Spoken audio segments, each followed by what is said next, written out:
મિત્રો, વાર્તા સાંભળીને તમારા હોશ ઉડી જશે। આ રાજસ્થાનના જયપુર શહેરની એક સાચી ઘટના છે। જયપુર શહેરમાં એક નાનો પરિવાર છે।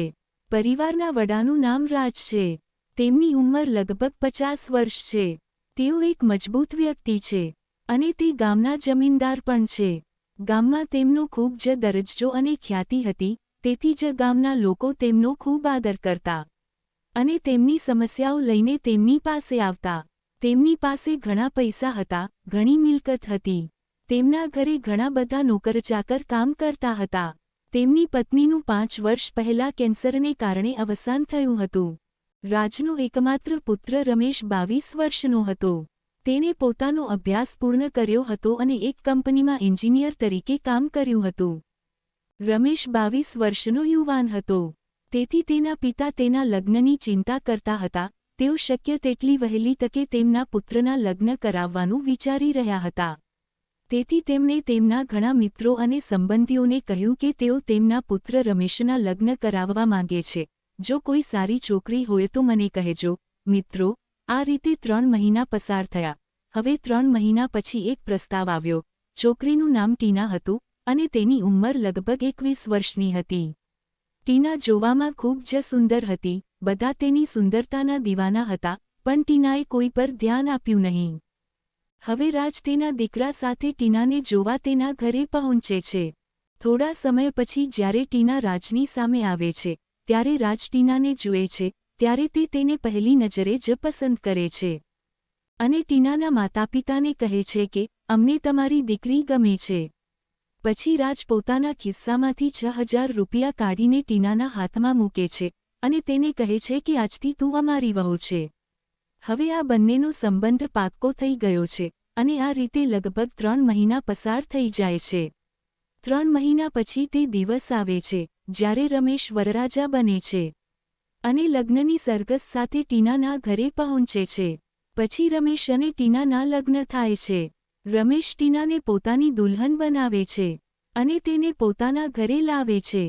હવે ટીના તેના રૂમમાં તેના પતિ રમેશની રાહ જોતી બેઠી હતી। રાત્રે લગભગ 10 વાગ્યે રમેશ તેની પત્નીના રૂમમાં જાય છે।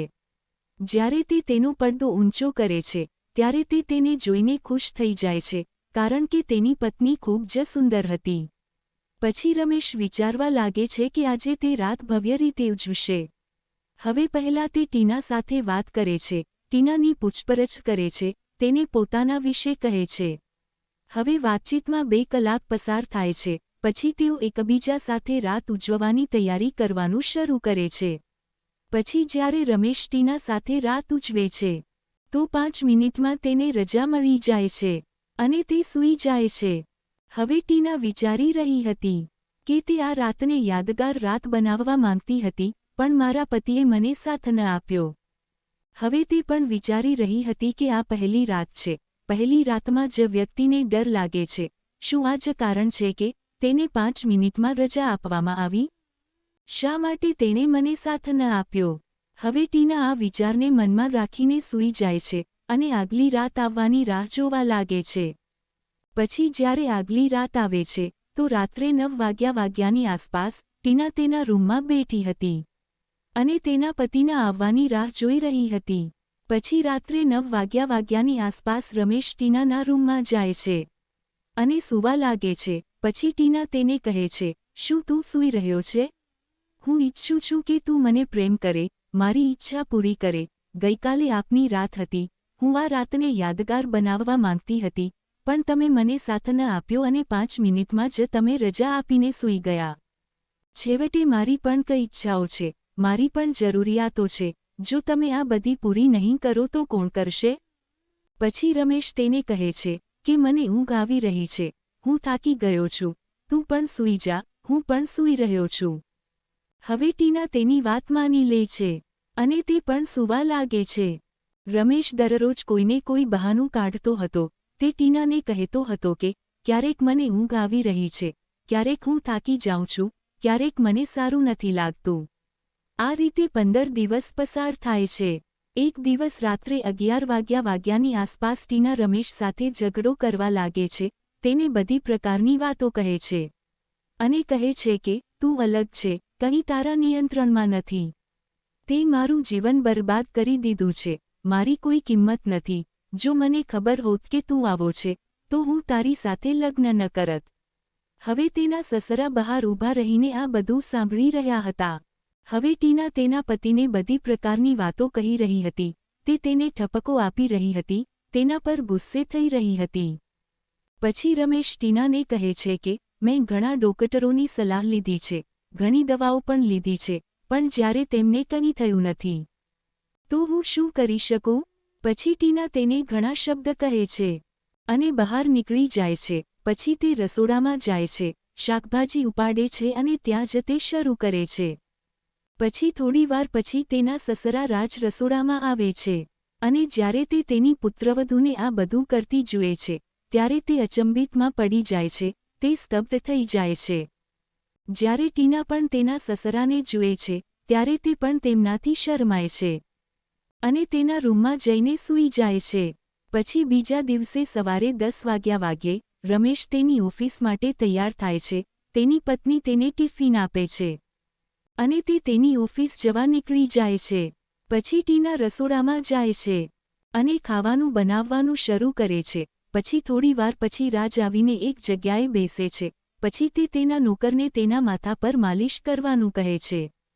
જ્યારે તેનો નોકર તેના માથા પર માલિશ કરવાનું શરૂ કરે છે તેથી રાજ તેના નોકરને બધી પ્રકારની વાતો કહેવા લાગે છે અને ટીનાને તે સાંભળે છે. તે તેના નોકરને કહે છે કે જ્યારે અમે નાના હતા ત્યારે અમારામાં ખૂબ શક્તિ અને ઉત્સાહ હતો.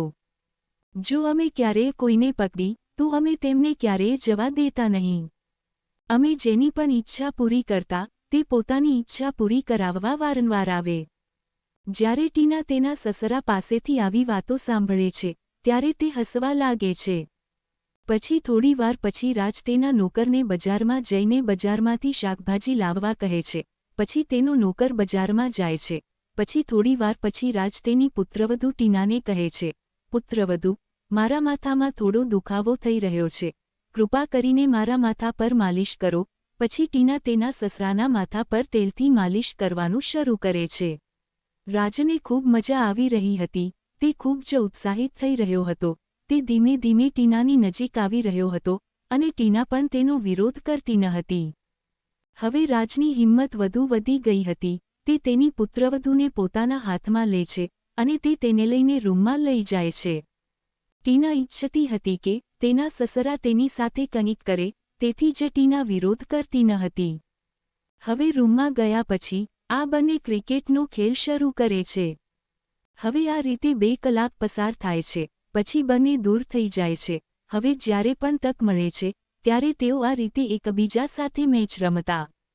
મિત્રો, હવે ટીના તેના સસરા સાથે મેચ રમવામાં 3 મહિના લગાડે છે. 3 મહિના પછી એક દિવસ ટીનાની તબિયત બગડે છે. પછી તેનો પતિ રમેશ નજીકની હોસ્પિટલમાં જાય છે અને ત્યાંથી ડોક્ટરને બોલાવીને તેને ઘરે લાવે છે. તે ડોક્ટર ટીનાની તપાસ કરે છે અને પછી તે રમેશને કહે છે કે તારા માટે સારા સમાચાર છે, તું પિતા બનવાનો છે. હવે જ્યારે રમેશ તે ડોક્ટરના શબ્દો સાંભળે છે ત્યારે તે સ્તબ્ધ થઈ જાય છે. તેના હોશ ઉડી જાય છે અને તે વિચારવા લાગે છે કે મારી પત્ની સાથે કંઈ થયું નથી તો તે માં કેવી રીતે બને. હવે રમેશ ખૂબ ગુસ્સે થાય છે અને તેની પત્નીને કહે છે, તે મને છેતર્યો છે, તે મને બરબાદ કર્યો છે, કોનું બાળક ઉછરી રહ્યું છે.